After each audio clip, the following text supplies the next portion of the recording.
और चौथा अध्याय श्लोक नंबर 24। ब्रह्मार्पणम ब्रह्म हविः ब्रह्मा ब्रह्मा गौ ब्रह्मणाहुतम ब्रह्मैव तेन गंतव्यम ब्रह्म कर्म समाधिना। तो यहाँ बोल रहे हैं भगवान कि जिस यज्ञ में अर्पण अर्थात जिससे अर्पण किया जाए, जो भी पात्र होते हैं अर्पण करने के लिए, वे भी ब्रह्म है। ब्रह्म वेत्ता पुरुष जिस साधन द्वारा हवि अर्पण करता है, मतलब पदार्थ अर्पण करता है, उस साधन को ब्रह्म रूप ही देखा करता है। ब्रह्म रूप कर्ता के द्वारा ब्रह्म रूप अग्नि में आहुति देना रूप क्रिया भी ब्रह्म है। ऐसे यज्ञ को करने वाला, मतलब जिस मनुष्य की ब्रह्म में कर्म समाधि हो गई है, मतलब जो निष्काम हो गया है, उसके द्वारा प्राप्त करने योग्य फल भी ब्रह्म ही है। तो ये श्लोक ऐसे पढ़ने में थोड़ा कॉम्प्लिकेटेड लगता है, पर यहाँ ये भगवान कृष्ण किसकी बात कर रहे हैं? भगवान कृष्ण ब्रह्म की बात कर रहे हैं कि ये ब्रह्म कौन है और ये साधारण मनुष्य इस ब्रह्म की प्राप्ति कैसे कर सकता है। तो जो ब्रह्म है, मतलब जो उच्चतम, जो सब सर्वश्रेष्ठ, जो हमारे जीवन का लक्ष्य है, जो हमको बता दिया गया है कि ब्रह्म क्या है, अनंत है, निराकार है, निर्गुण है या गुणातीत है, जो कल्पना रहित है, जो अचिंतनीय है, जो असंग है, जो पराभौतिक है, उसको हमें बता दिया है कि ये है उच्चतम। तो ये जो उच्चतम है, जिसको बता दिया कि अचिंतनीय है, जो कल्पना रहित है, ऐसे उच्चतम को एक साधारण मनुष्य कैसे प्राप्त कर सकता है? तो इस बारे में भगवान हमको बता रहे हैं, क्योंकि प्राप्त करना तो आवश्यक है यह जानना आवश्यक है, क्योंकि यह जो ब्रह्म है ये हमारे जीवन का आधार है, हमारे प्राणों का आधार है। हमने उपनिषदों में भी सुना था ना, सब इंद्रियों से भी आगे क्या है, कानों का कान कौन है, मन का मन कौन है, तो उसने बताया था कौन है, ब्रह्म रूप है। तो ये जो ब्रह्म रूप है, जिसको बोला उच्चतम है, जो निराकार है, जो अनंत है, तो हमसे ऐसा लगता है बहुत दूर है। और हम जो हैं, हम तो बहुत ही तुच्छ छोटे से इंसान हैं, और ये जो ब्रह्म है ये बहुत ही ऊंचा है। मतलब ये ब्रह्म तो हम आकाश की तरफ देखते हैं ना, वो आकाशवत है, मतलब इतना ऊंचा है, और हम धरती के प्राणी हैं। तो ऐसा लगता है कि ये ब्रह्म को मैं कैसे प्राप्त कर सकता हूँ। सभी साधारण मनुष्यों की सोच ये रहती है कि इस ब्रह्म को तो मैं प्राप्त नहीं कर सकता। और जो ब्रह्म से जो सब हम उनकी क्वालिटी पढ़ते हैं कि ब्रह्म क्या है, निष्कामता, असंगता, समता, अनासक्ति, ये सब जो उच्चतम के लक्षण है, वो हमारे में हो ही नहीं सकते, क्योंकि हम उच्चतम को प्राप्त करना हमारे लिए बड़ा ही दुर्लभ है। तो ऐसा सोच सोच के, ऐसा कह कह के हम अपने आप की नीचता बनाए रखते हैं, और कहते फिरते हैं कि ये जो ब्रह्म है ये तो किसी विशेष के लिए है, किसी महात्मा के लिए, ज्ञानियों के लिए है। हम तो क्या भौतिक लोग हैं, हम तो रोटी कपड़ा मकान वाले लोग हैं, हम मटेरियलिस्टिक लोग हैं, मतलब हम छोटे लोग हैं, हम भौतिक जगत में रहने वाले लोग हैं। तो ये जो निष्कामता वगैरह है, समता, निष्कामता, निस्वार्थता, ये सब सब हमें नहीं सुनना, ये उच्चतम के हैं। तो ये उन्हीं के लिए रहने दो बाबा, हमको मत ये सब ज्ञान बताओ, हम तो ऐसे ही ठीक है, अपना खाओ पियो मजा करो। तो इस प्रकार की हम साधारण मनुष्यों की सोच रहती है, और हम इसी को चलते रहते हैं।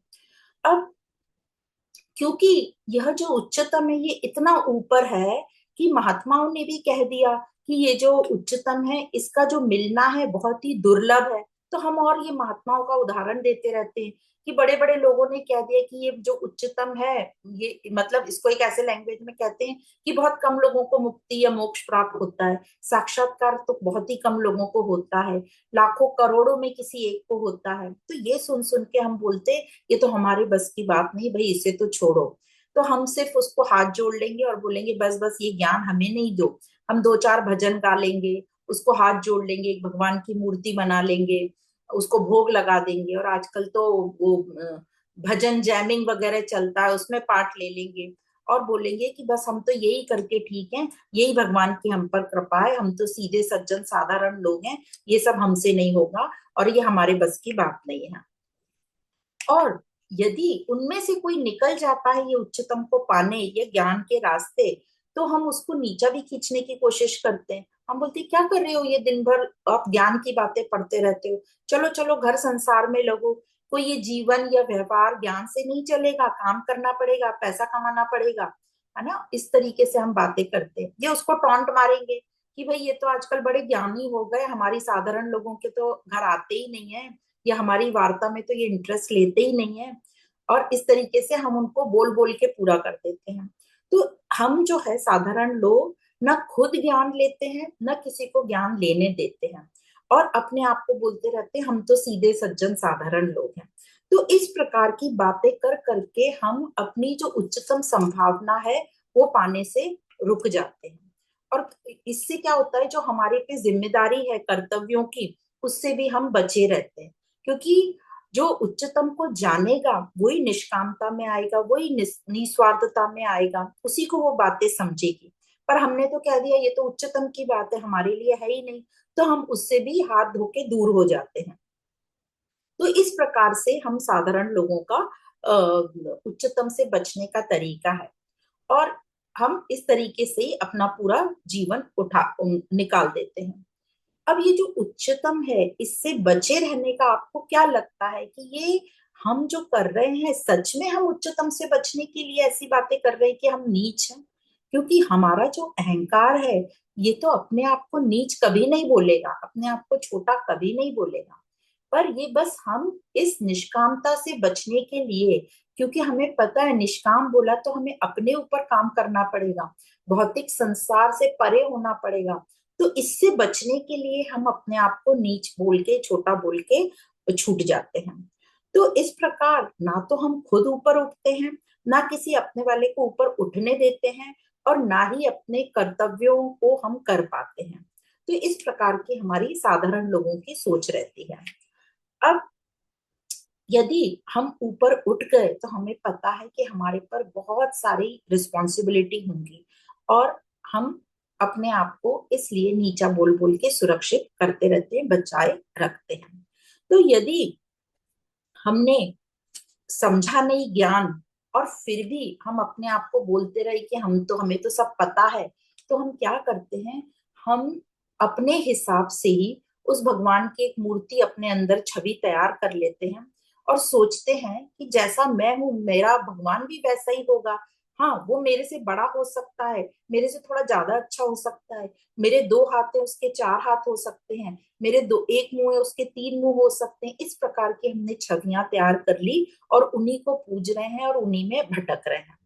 तो यहाँ पर श्री कृष्ण हमको कह रहे हैं कि उस तक पहुंचने के लिए कहीं भटकना नहीं है, जहां तुम हो वही तुम देख लोगे कि ऊंचा क्या है, वही ब्रह्म है, जो ऊंचा है वही ब्रह्म है।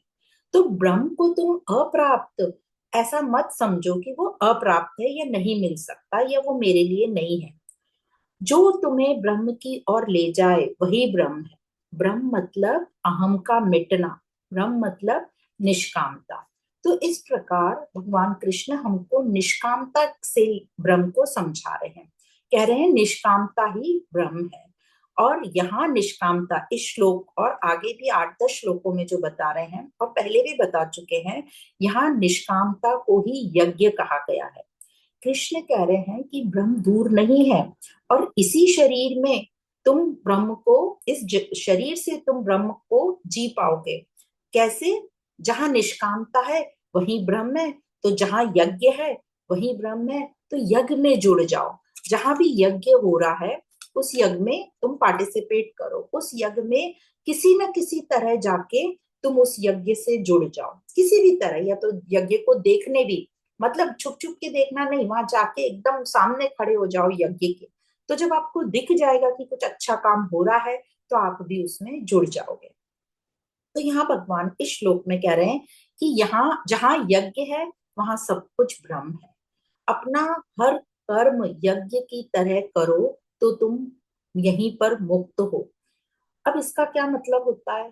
इसका ये मतलब हो रहा है, भगवान कह रहे हैं इस श्लोक में कि अपने पास जो भी श्रेष्ठतम है, मतलब हमारा ये शरीर, हमारा समय, हमारी बुद्धि, सब कुछ यज्ञ में लगा दो। मतलब इस ज्ञान, आत्मज्ञान को पढ़कर, आत्मावलोकन करके तुम निष्कामता की ओर बढ़ो।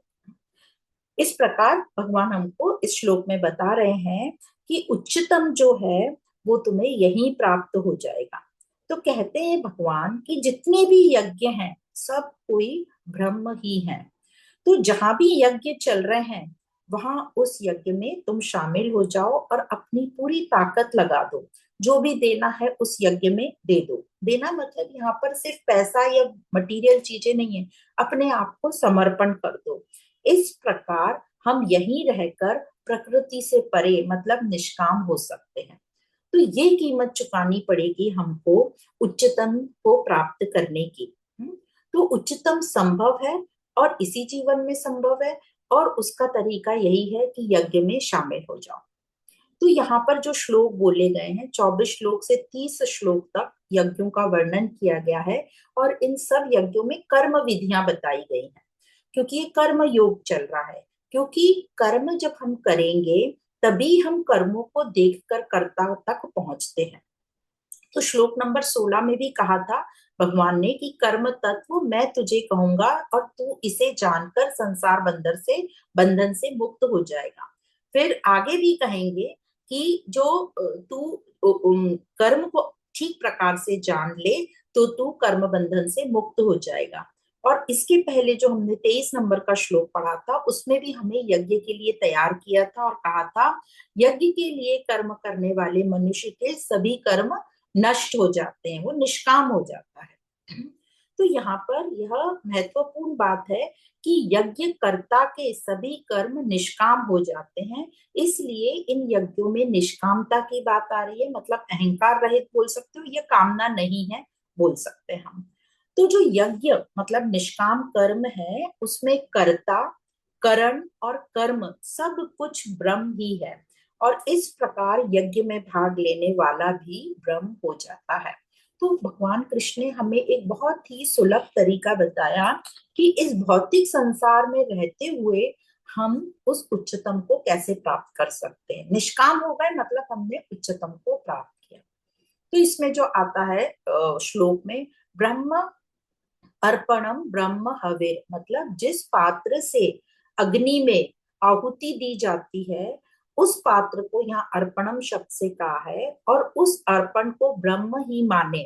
और जिन पदार्थों का हवि मतलब तिल, घी, जो जो भी हम हवन कुंड में जान डालते हैं उन हव्य पदार्थों को भी ब्रह्म ही माने। अब ये जो बोल रहे हैं, एग्जाम्पल दे रहे हैं, ये सब प्रतीकात्मक तरीके से हमको बताया जा रहा है। हम जो भी कर्म करते हैं उसमें करने वाला होता है, उसमें हम कुछ आहुति डालते हैं, हम समय की आहुति डालते हैं, हम अहंकार की आहुति डालते हैं, तो ये सब ब्रह्म ही हुआ। क्योंकि अग्नि जो है, अग्नि क्या करती है, जला देती है।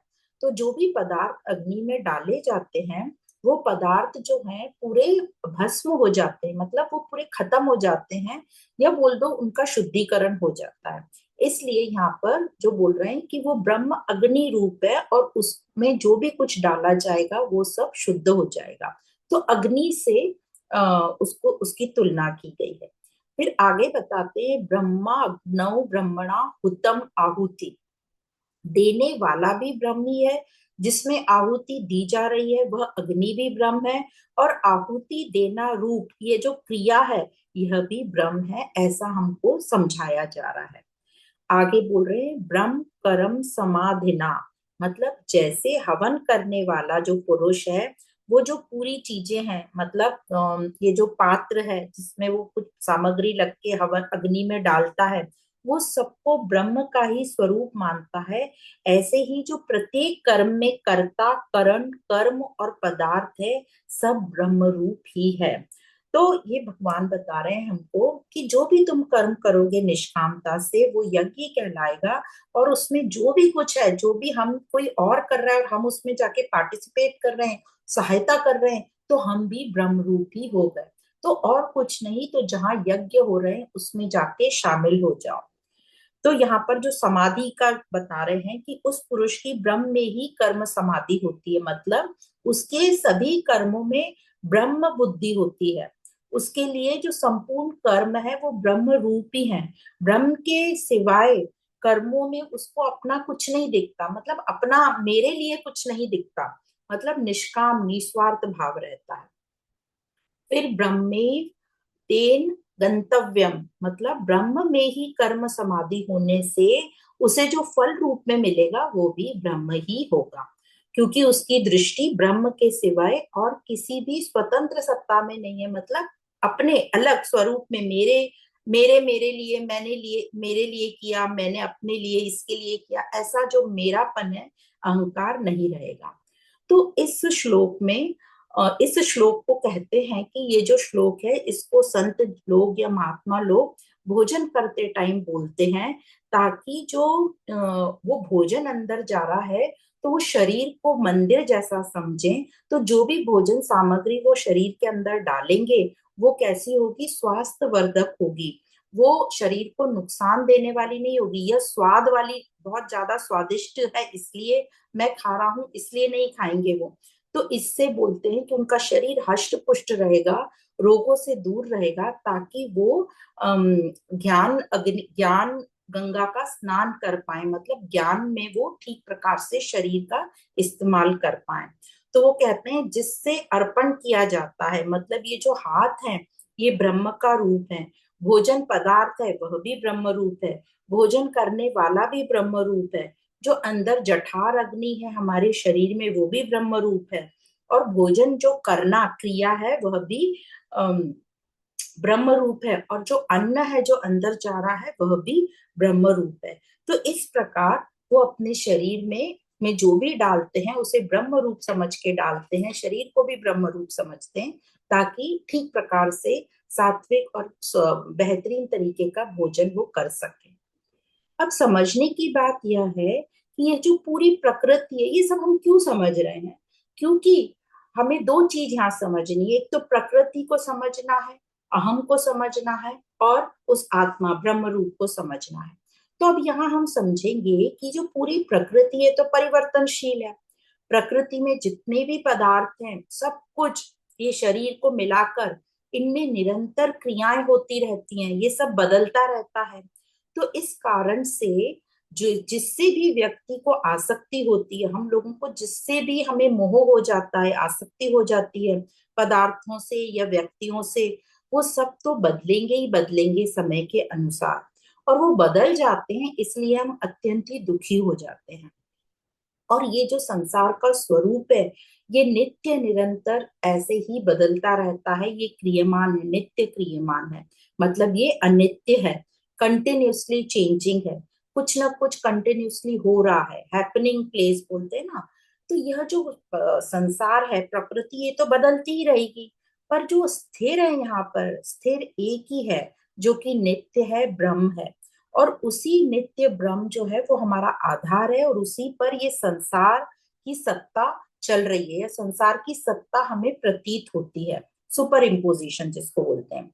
तो हम समझते हैं कि संसार की तीन अवस्थाएं चलती हैं, कौन सी, उत्पत्ति, स्थिति और प्रलय। अब कहते हैं कि कोई भी चीज उत्पन्न होती है तो उसकी स्थिति होती है और फिर प्रलय होने लगती है। और यदि हम थोड़ी सी गहराई में समझें तो केवल उत्पत्ति और प्रलय ही होती है, स्थिति वो सेम तो रहती ही नहीं है। तो हम बात कर रहे थे कि पूरी जो प्रकृति है वो बदलती रहती है, परिवर्तनशील है, पर जो नित्य है वो ब्रह्म है। तो हम थोड़े, और जो ब्रह्म पर ही पूरा जो संसार है ये आधारित है या अध्यारोपित है, सुपर इम्पोज्ड है।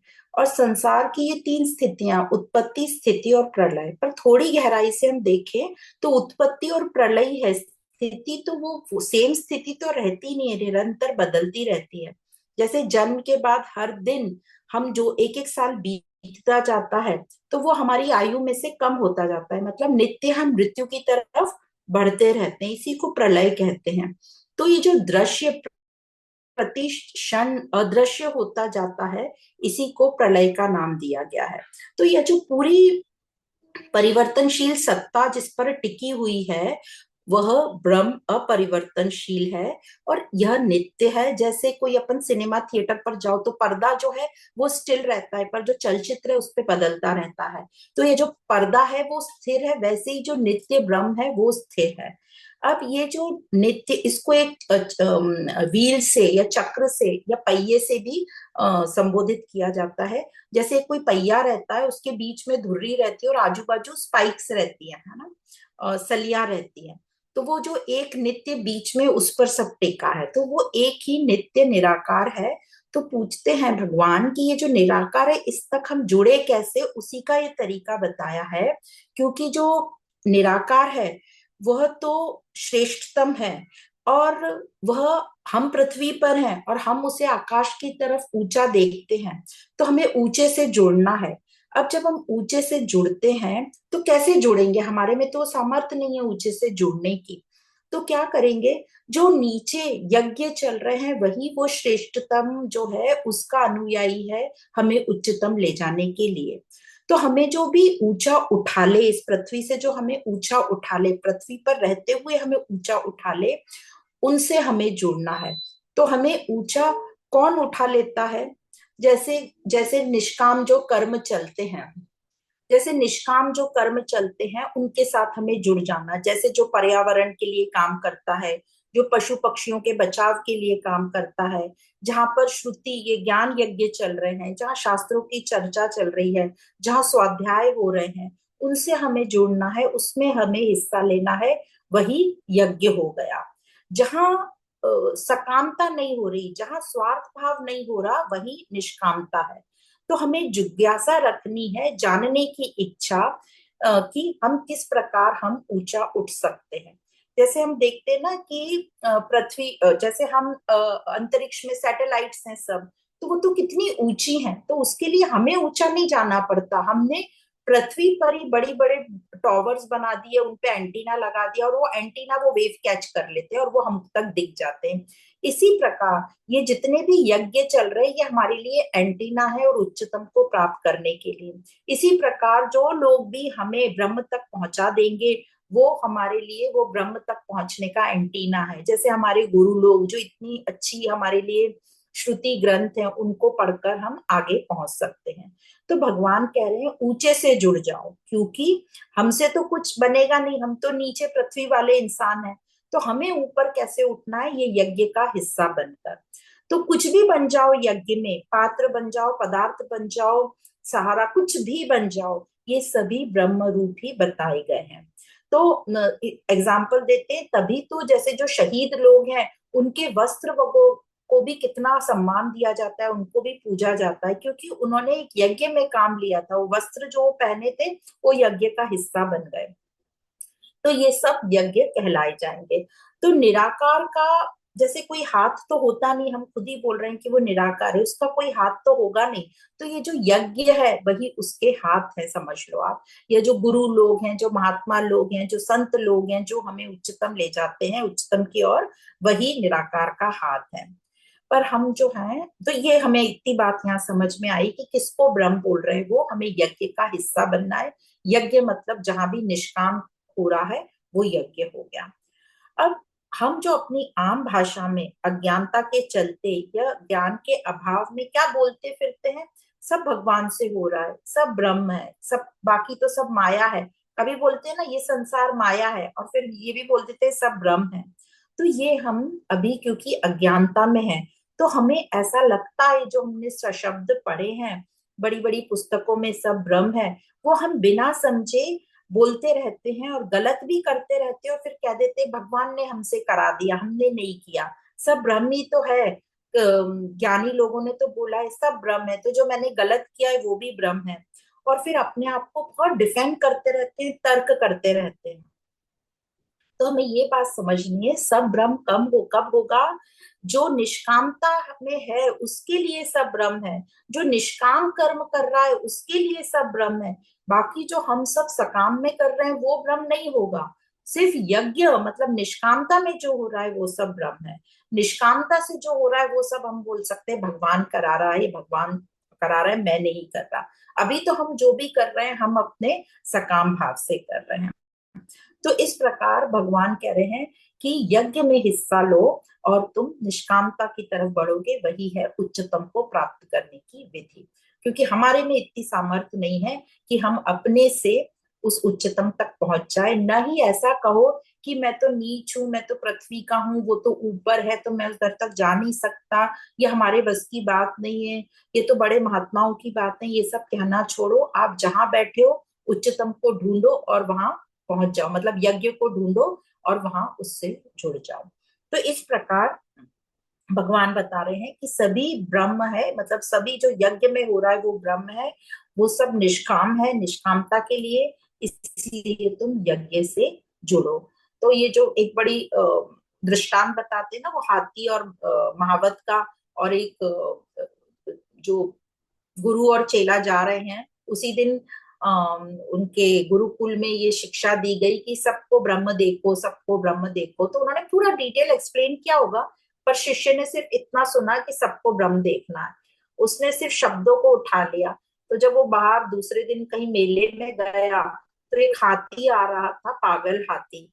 तो जो हाथी के ऊपर, हाथी को जो चलाने वाला है महावत, वो सबको बोल रहा है कि हट जाओ साइड में, ये हाथी पागल है, किसी को भी कुचल देगा। पर ये शिष्य सोच रहा है कि सब तो ब्रह्म है, हाथी भी ब्रह्म है, तो वो नहीं हटा, तो हाथी ने उसको कुचल दिया। तो तभी गुरु ने उसको पूछा ये सब चोट कैसे लगी, तो वो बोलता है कि ये जो हाथी है मैंने उसको ब्रह्म देखा क्योंकि आपने कहा था। तो गुरु ने क्या बोला, वो हाथी के ऊपर जो महावत बैठा है वो क्या था, वो तो बोल रहा था ना हट जाओ। तो अपनी विवेक बुद्धि का इस्तेमाल करना है हमें कि ब्रह्म क्या है और इस संसार के लिए क्या ठीक है। तो इस प्रकार ये श्लोक नंबर 24 हुआ। अब हम चलते हैं श्लोक नंबर 25।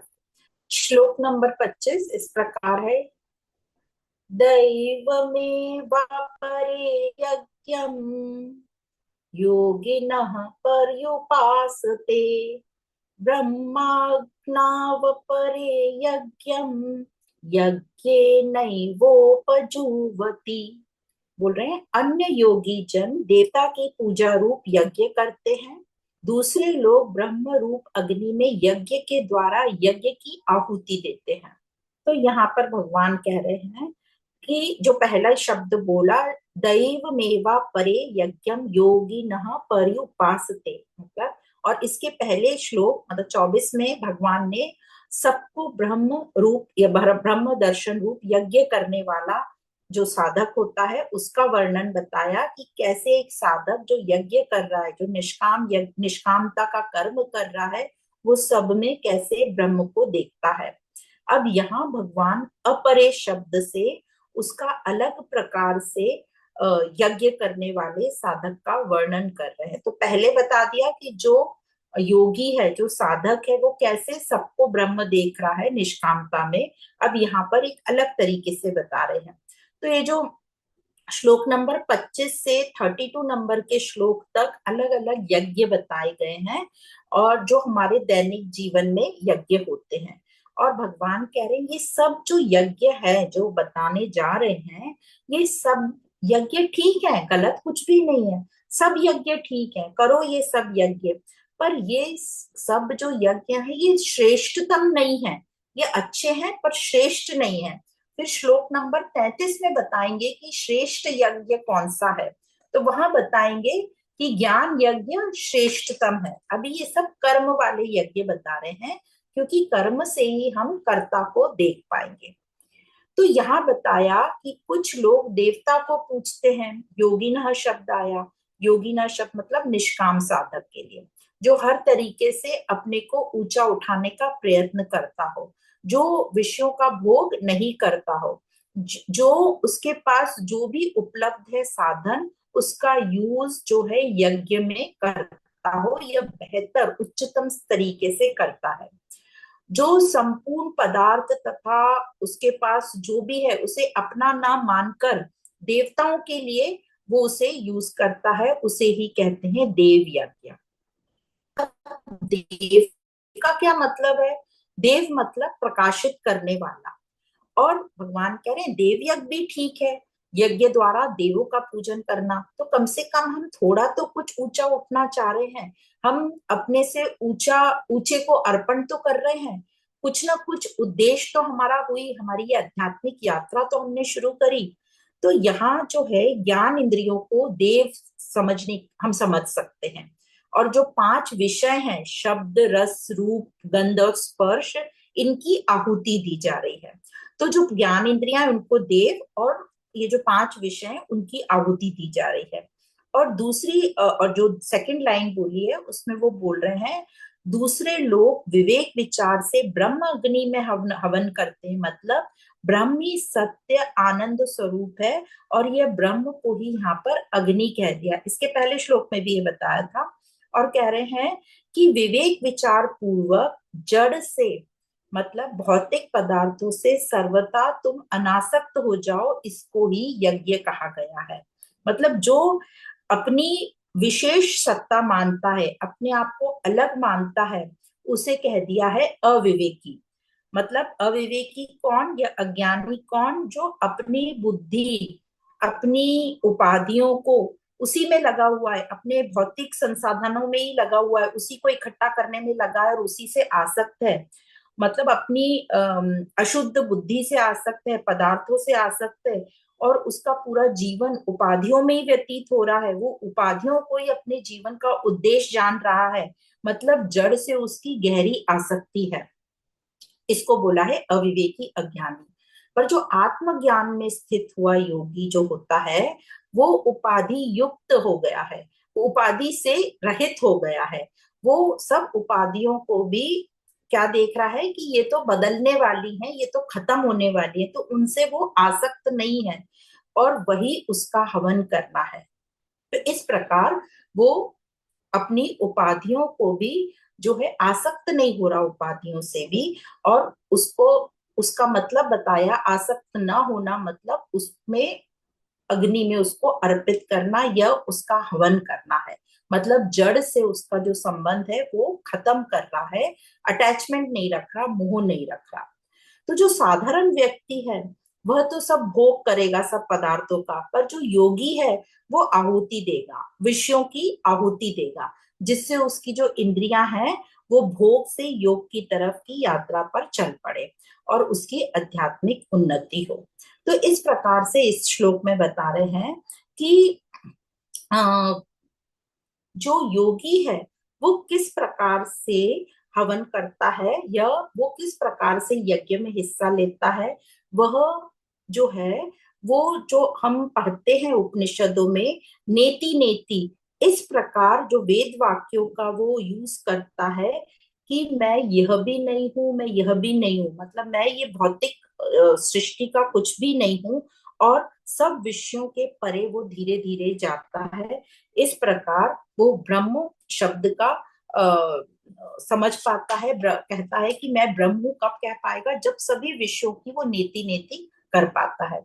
तो ब्रह्म के लिए जो हम शब्द यूज करते हैं, वापस से वो बता रहे हैं भगवान कि जो योगी है उसने नेति नेति करके हर पदार्थों से वो अनासक्त होता है और ब्रह्म को समझ पाता है।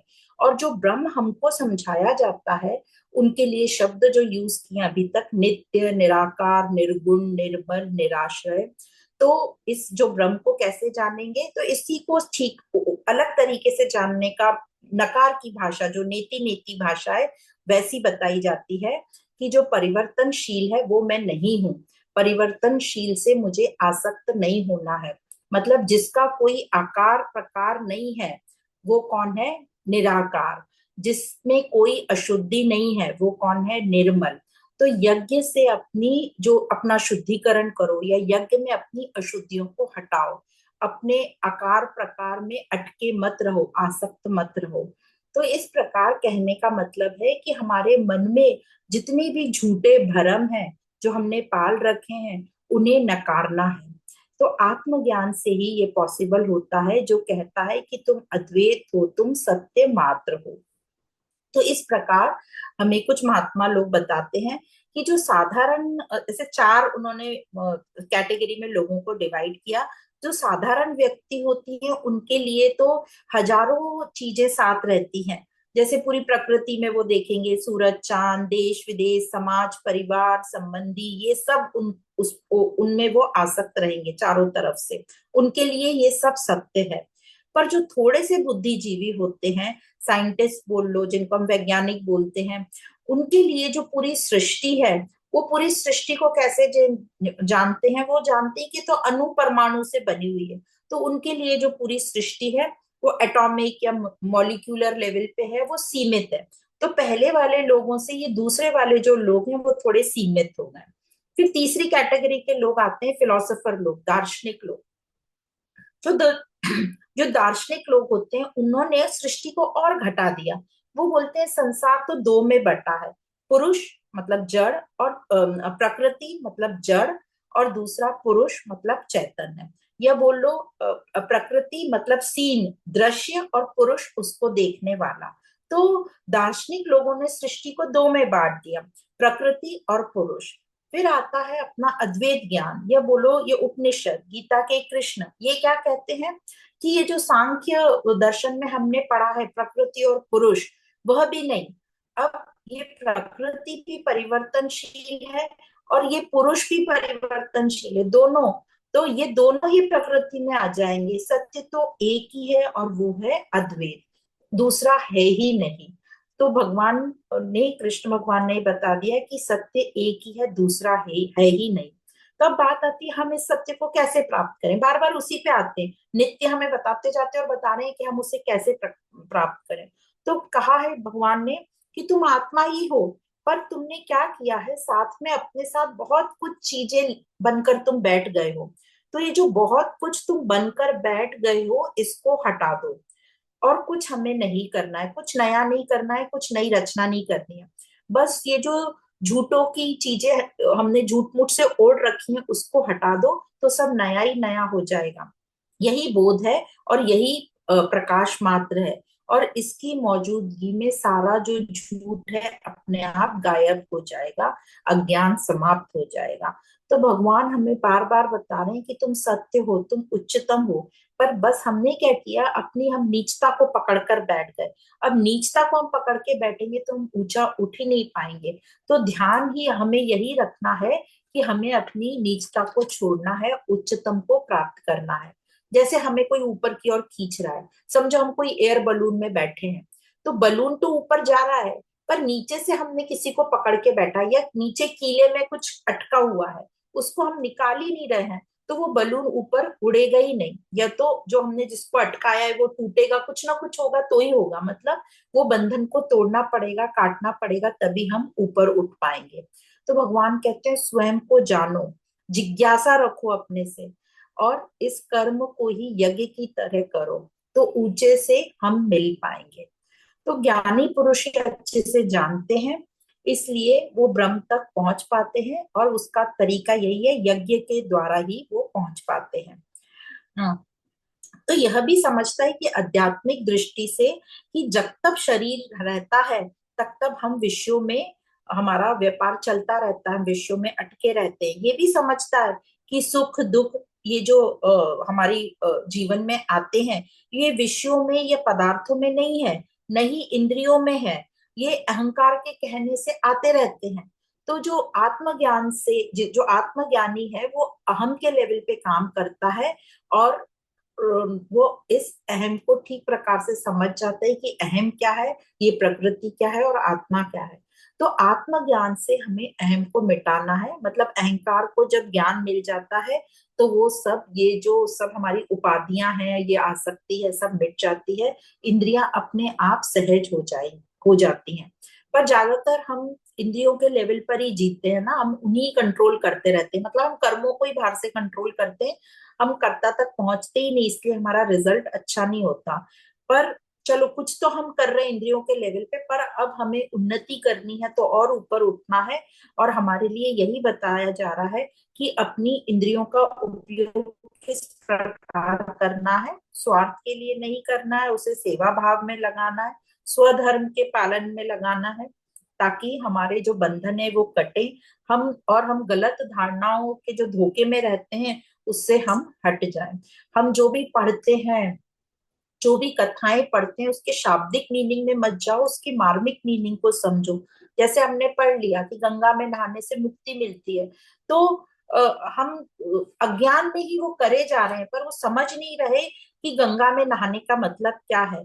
तो हमें कथाओं का मर्म ठीक प्रकार से जानना चाहिए। कहीं भी जाना, कहीं भी कुछ भी करना गलत नहीं है, पर उसके मर्म को समझना है कि उसमें तथ्य क्या है।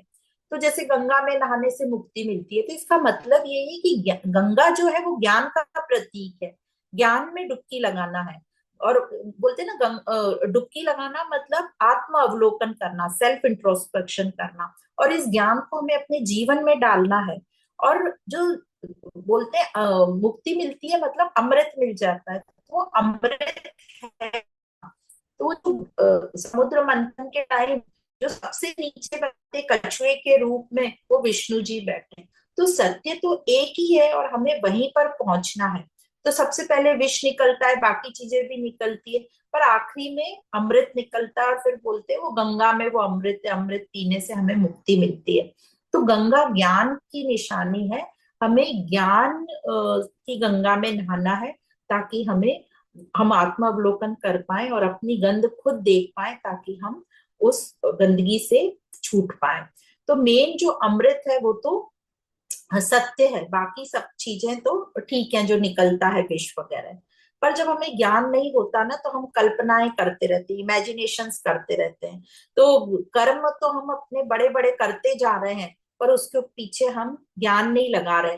तो कर्म हमारे बहुत फैलते जा रहे हैं, पर कर्ता पर हमारी दृष्टि नहीं जा रही। इसलिए भगवान कहते हैं कर्म को देख कर कर्ता को पकड़ो। और इसीलिए कह रहे हैं कि ज्ञान योग की जरूरत है। कर्म योग अपनी जगह सही है।